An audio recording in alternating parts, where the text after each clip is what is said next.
Hello everyone, I'm consultant gynecologist from Sai Swarupa Hospital. ఇవాళ మన topic of discussion వచ్చేసి the important tips to follow by a pregnant female during the summer season. First thing ఏంటంటే try to wear breathable and loose clothes.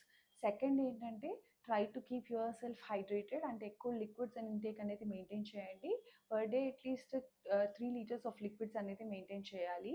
So that ఉమ్మునీరు అనేది dehydration వల్ల ఉమ్మునీరు అనేది డ్రాస్టిక్గా తగ్గిపోతుంది and urinary infections అనేవి కూడా ఎక్కువగా వస్తాయి తల్లికి. సో దాన్ని ప్రివెంట్ చేయడానికి లిక్విడ్ ఇంటేక్ మెయింటైన్ చేయాలి. థర్డ్ థింగ్ ఏంటంటే తల్లి ఎక్కువ fresh fruits and vegetables consume చేయడానికి ట్రై చేయాలి.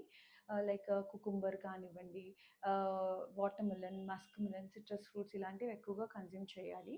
ఫోర్త్ థింగ్, ట్రావెల్ చేసినప్పుడు కూడా try to wear sunscreen lotions, heat protective hats అవి యూస్ చేయడము, ఫుట్వేర్ కూడా సాఫ్ట్ సోల్ స్లిప్పర్స్ అవి యూస్ చేయడము. డైట్లో కూడా ఏంటంటే సాల్ట్ ఇంటేక్ అనేది కొద్దిగా తగ్గించుకోండి. సో దట్ వాటర్ రిటెన్షన్ అనేది తగ్గుతుంది తల్లికి. సో దట్ డీహైడ్రేషన్ అనేది మనం ప్రివెంట్ చేయగలుగుతాం. Hope these tips are helpful to the pregnant female.